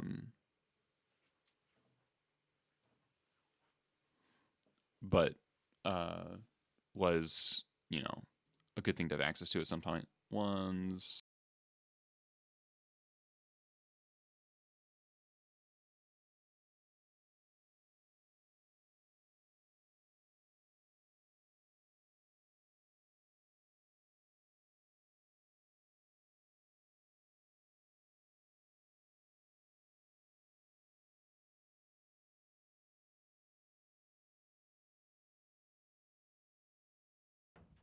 All right. So yeah, I think I used basically all of my sideboard cards. I boarded in every sideboard card at least once. So would I run back with the drop kick? There was like, against Sneak and Show, there was like a moment where I was like, I kind of wish I had drop kick or Sting Scourger. I think a potential shift could be put Pyrokinesis back in the sideboard, cut Trashmaster, and then main deck a Crater Maker. I do think the deck is a little bit. I played some other games with for fun against my friend Callum, and I found the deck is actually like a little weak to Ensnaring Bridge in game 1, and so having a main deck bridge answer might actually just be kind of smart. But I think I'm not going to worry too much about deck building for the next week, because we've got bans coming next Monday. And as far as that subject goes, Bob Huang just posted an article on Channel Fireball that I basically agreed with, that I think the obvious bans are Nadu, Frog, and Vexing Bauble. For a while, I didn't think Vexing Bauble needed it, but now I'm like, okay, yeah. The problem is actually that the blue decks are not properly beating the combo decks. Like, if you notice, I played against combo 10 out of 11 rounds. Like, that's not okay. And Nadu is really, really good against the blue decks, I think. Control almost doesn't exist. Even mid-range doesn't really exist. So it's just a really warped ecosystem. So I think just kind of taking off the top cards of Modern Horizons 3 and removing them from the format, I think would do a lot of good to allowing slower decks back into the metagame. And Vexing Bauble, Vexing Bauble, if Vexing Bauble's gone, then these decks either have to play Defense Grid, which, at first I was like, that's not really that much of a downside. But that is a downside when these decks have moved off. And by these decks, I mean like Turbo Forge and Sneak and Show. If those decks have to lead on Ancient Tomb or City of Traders, like, that's reducing consistency to play like a turn 1 protection spell. Because especially like the Mystic Forge deck, that deck, Vexing Bauble is so good in that deck because they want to go like Urza's Tower turn 1 into Planar Nexus, and you can't do that if your turn 1 protection is a Defense Grid. And there's also just the factor that if you remove Vexing Bauble, then the blue decks no longer like they're still going to play Consign. They don't have to play all 4 Consigns necessarily. But if they do, that means it's like, oh, I have Force of Will, maybe Daze, and Consign to hit your payoffs, not like just your protection, right? The Consign, like, getting taxed by Bauble is pretty annoying. So I think hitting Bauble, hitting Frog, and Nadu all makes a lot of sense to me. I did very well against Nadu in this event, but it's still just like the deck takes a ton of time to win a lot of the time. It's really difficult to interact with. It's just really powerful. It's just like really over, like I don't think it's that over the line for Legacy, but it is over the line. And it just has really bad play patterns, monopolizes the game itself way too easily. So I'd ban those 3, and then I would also preemptively ban either Mycospawn or Kozilek's Command, because both of those decks do things that cards shouldn't do, which is colorless decks should not, like, I think on basically on principle, on like what it allows because of Soul Lands, if your deck is powered off of Ancient Tomb and City of Traders, you shouldn't have access to good removal spells that you can cast just off those lands. I think that's really bad. And not only is Kozilek's Command really good removal, also Eye of Ugin. Kozilek's Command's really good with those lands, with those broken lands. Just being a removal spell, but the fact that it's also Graveyard Hate, card filtering, and colorless, which is ridiculous. It's like, was it Sensei's Top? Like, and ramp, and it's like better rate than the colors that have those effects normally, because the card effectively costs half as much mana as it says it does because of the Soul Lands. So I think I would prefer banning Kozilek's Command, because I think that card just like doesn't make any sense. Like, just should not do any of the things that it says it does. But I also think hitting Mycospawn, if you wanted to promote mid-range and control decks from like come back into the metagame, banning Mycospawn makes a ton of sense, because the fact that it blows up basic lands gives those decks like no recourse. It's like, it's so hard to play a long game against an opponent who can just like double Stone Rain you at any time. It's just kind of obscene, and it's like if it's like Stone Rain plus Crop Rotation or Stone Rain plus I don't know, what's just put any land into play. It's like it's like a Primeval Titan, basically. It's like half a Primeval Titan with Strip Mine attached. So Mike Spawn, I think, is just kind of conceptually horrible. And I think, if you hit Bauble, Nadu, Frog, you kind of have to hit Eldrazi because that's going to be the obvious best deck after those bans because it's nothing in that deck gets hit if you ban those 3 cards. So I think you do have to hit something from Eldrazi. Because Eldrazi's only doing terribly right now because it's like unplayably bad against Mystic Forge. And so if you weaken Mystic Forge, Eldrazi's going to come back and crush everybody. That is basically all I have to say. I guess quickly look at Marcelo's matchup. So Marcelo and I played against Nadu 5 times, and Marcelo played against Frog like 7 times, if I remember correctly. So 1, 2, 3, 4, 5, 6 Frog decks, yeah. And he beat most of them. So he beat Delver, beat Reanimator, lost to Esper, beat Tempo or Midrange, lost to Reanimator, beat Reanimator. So he went 2-1 against Reanimator, and then beat like the blue Tempo midrange stuff.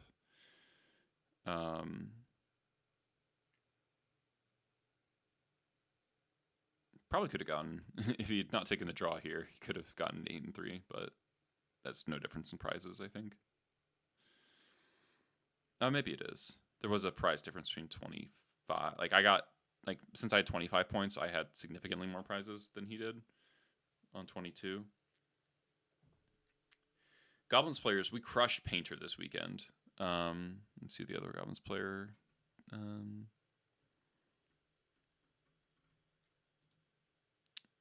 Who went 6-4? Wow, it was a lot of 7-3s. 6-4-1.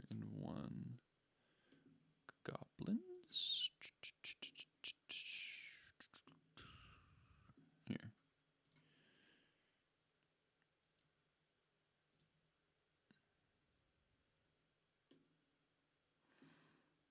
Yeah, so he had a pretty interesting tournament. He had like a tougher string of matchups to some degree because like starting with Doomsday is always like kind of stressful, and then beat Mystic Forge and Eldrazi. I think that's like those are like pretty wide range of matchup. Like you need very different cards for all these decks, except like Flute is good against these two. He started 3-0. Lost to Bant Beans, which is 5 color. Oh, it's just Storm. I need Storm after that. Jeez. Had a draw against Esper. Looks kind of similar to what I played against. Round 1. It's a lot of Hydroblast. Yeah, he also too had Painter.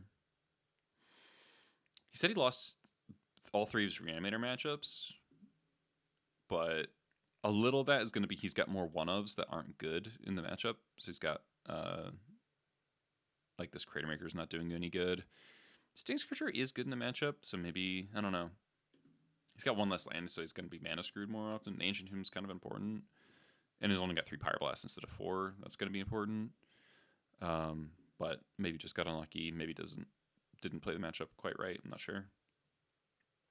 And then okay, so he did beat 4-color control. So he also played against a lot of Frog decks. Plantier, Paradox Zone, Jesus Christ, what is this? You have Daze in this deck? Okay, all right, hold on. Control players are out of control. Like, what? When you have registered Plantier of Orthanc, Up the Beanstalk, Paradox Zone and 2 Dazes in your deck, you've I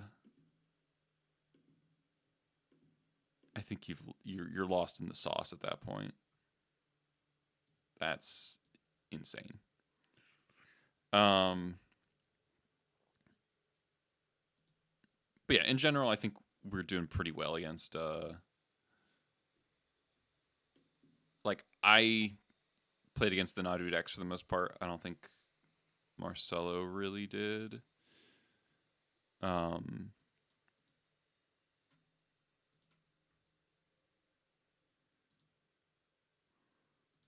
lost Marcelo's thing.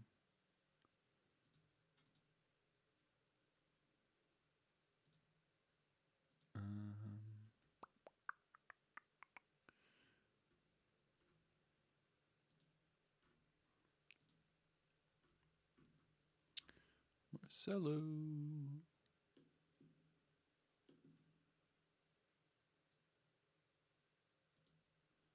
I want to see what Bahara was playing. So I met Bahara at the event. Very cool guy, Marconic. Formerly legendary D&T player. Doesn't play as much anymore. He's pretty unplugged, but he was very fun to talk to. Really nice guy.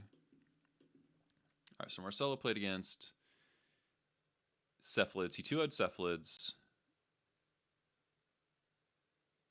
Okay, so he just played the one against the one Nadu deck.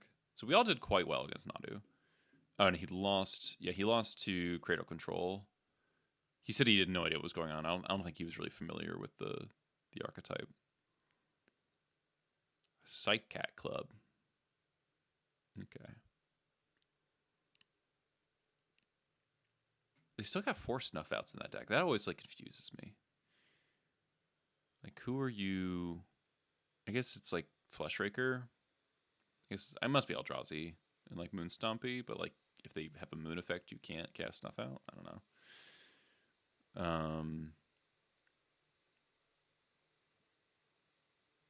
Yeah. Okay, so he's playing 60 card Taxes, which sounds horrible, but oh, he's got Felia, Overlord, Emperor. Okay. Okay. Angel's Grace. Ah! He's prepared for the Doomsday players. Curse Totem. There's no stone. Oh, there's no Stoneforge in this deck. Okay. Guess Curse Totem is not the worst in this deck. It's only stopping your own Containment Priest, or stopping your own Mother of Runes and your Emperor Bones activation. That's not that huge deal. So yeah, I can kind of see Curse Totem in this deck.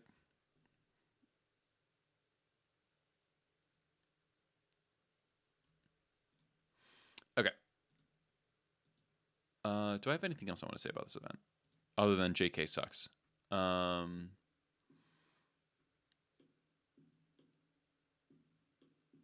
Yeah. All right. So my notes are: Slicer's great. JK sucks. Legacy has too many combo decks. Dropkick still may be playable. Don't know yet. Not going to think about it until bans happen. Mana base is really good. I do miss Rishadanport against Sneak and Show, but it's not good against anything else. Ancient Tomb was insane against everything else because not enough decks pressure your life total. Ringleader was really good. Yeah, Sneak and Show. Putting a Crater Maker or a Sting Scourger in the deck would theoretically make the matchup probably noticeably better. I think Crater Maker is probably better just overall because I just don't want to play Sting Scourger. But you know, we'll see. We'll see how things go. A key thing for Frog, playing against Frog, I guess this is like another thing that's probably not going to be relevant in like a week, but worth saying anyway because I've started realizing this coming up a lot. So, a 2-power 2-drop into Bombardiers means you can attack with both creatures into Frog a lot of the time. You don't just attack Bombardiers. So this is the situation. So if they block the Frog, or they block the 2-power creature, so that's Battle Cry or Slicer, with the Frog, what happens is next is they pass, or you pass priority. They discard a card to make it a 2/3. In response to them discarding a card, so before the counter is added, you Bombardiers throw the 2-drop at the Frog. So now they have to discard 3 more cards to save it. So they'll need to have, they'll need to have 4 cards in hand to save the Frog from the block. And so if they mulliganed or Force of Willed a turn 1 Lackey or Vial, then oftentimes by doing this, you can completely Mind Twist them, or they just have nothing. They're just fully unable to protect the Frog from effectively 5 damage. And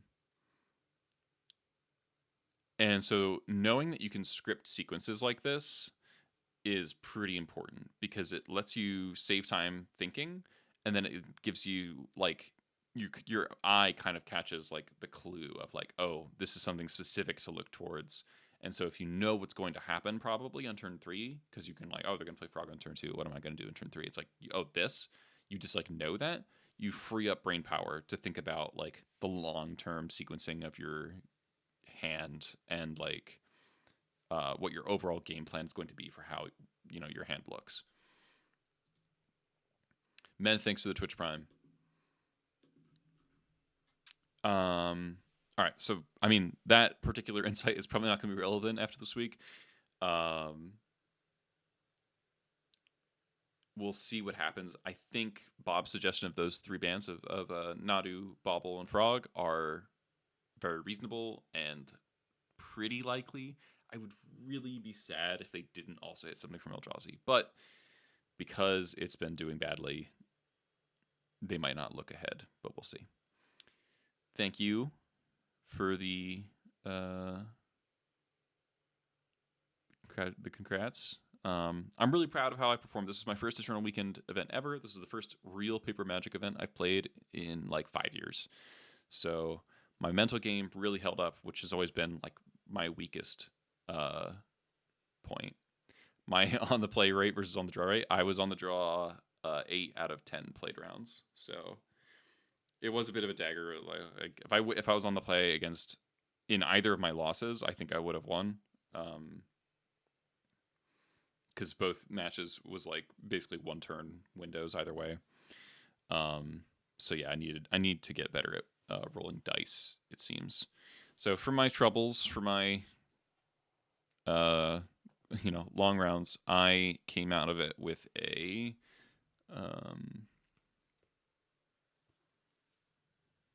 got a Sarah Sanctum.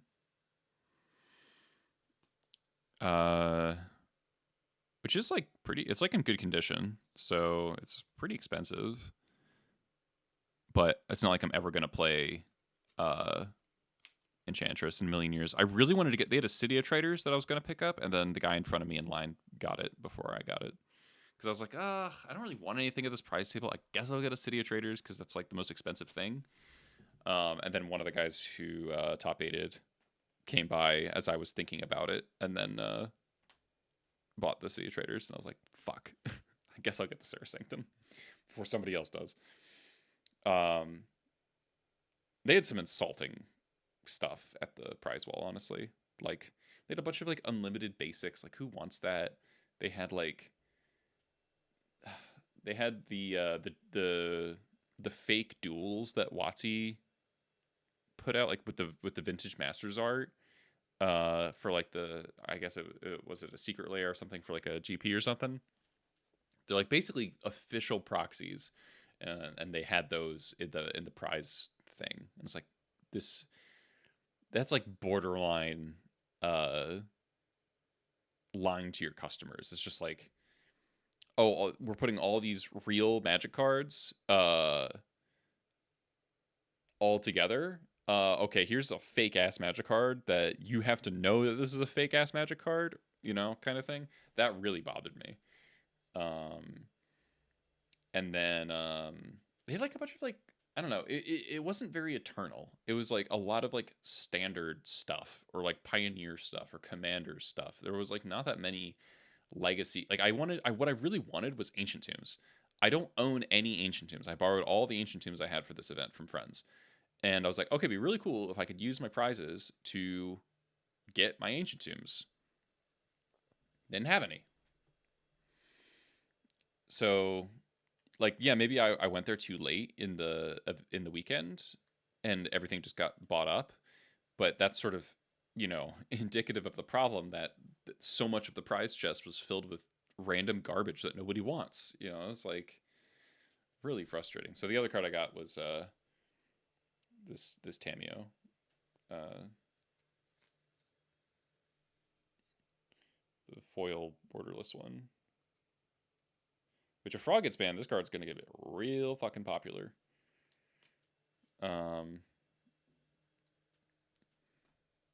So as far as tournament experiences go, in terms of the organizer, I do feel a little bit scammed. Like, get 33rd out of 800 plus people, and I walk away with 2 cards that are worth something, but I don't actually want. Like, I have to go through the effort of like selling these.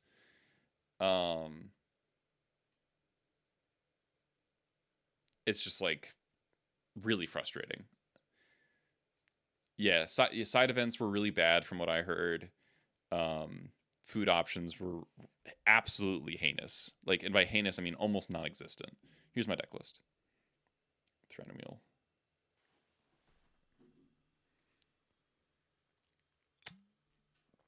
The lack of food was a huge problem.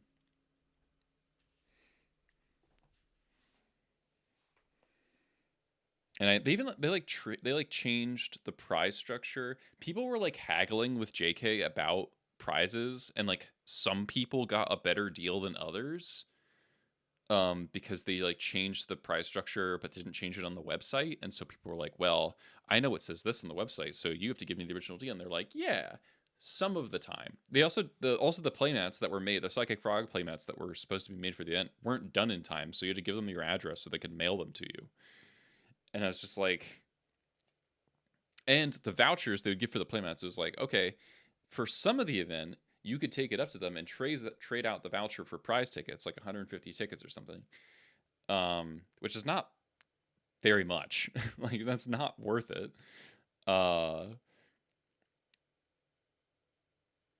But they were doing that for some of the time, and people were buying like 150, 160 ticket secret layers with that. But then they stopped doing it. So it was just like, it was just all arbitrary and fake. And it was just like, all right, enjoy your Monopoly money, everybody. So yeah, I would not go back to an event run by JK again. I found it really frustrating. I've been talking for 2 hours. I will probably call it there. Moto's down for main, or I guess it's probably up now. But I think I've had enough legacy, as it currently exists. My games were not terrible, I will say. Like, could have been a lot worse.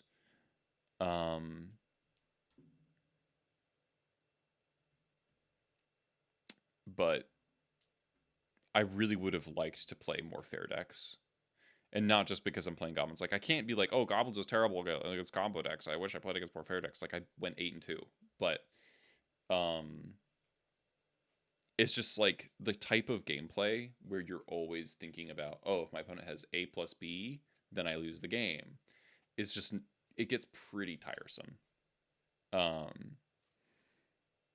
And I would just really like there to be more like normal Magic happening in Legacy.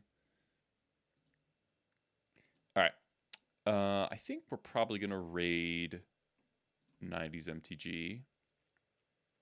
Oh, and I guess I do want to say about a tournament weekend. I met a ton of people who I really enjoyed meeting. So that's so Jamie, met Jamie, who was in the chat earlier, for the first time. He's great to hang out with. Bahra is really cool. Marcus, I would like to respond. It was really cool. Sahar, who kind of organized a lot of the social meetups, she was great. The rest of the London crew, Francis, Jasper, GK, those guys were all great. The Germans were good. They were. it was funny. The guys I was staying with, they did me a huge favor by leaving the event early. They weren't playing Legacy, but they left the space early so they could pick up my stuff for me, and they let me close, and it was super super nice of them. Also met Jarvis, Stefan. Stefan's awesome to finally get to meet because he and Jarvis are the people who I've talked to them. Well, Jarvis is the person I've talked to the most without ever meeting. So it's nice to finally meet Jarvis. And Stefan's a legend, so it was really cool to meet him.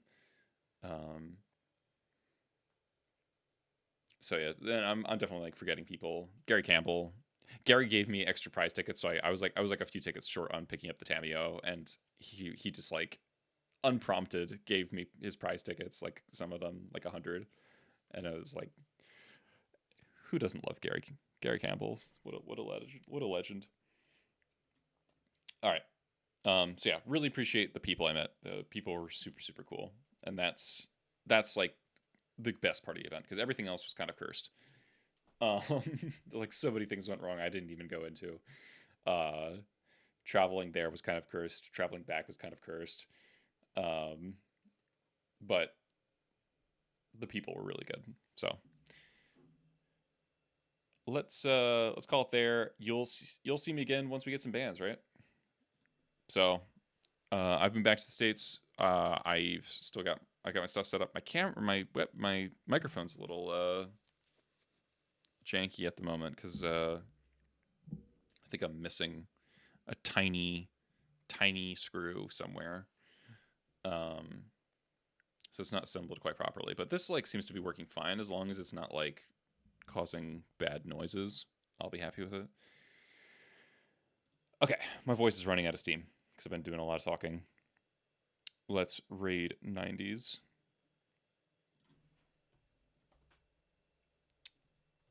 See y'all next time.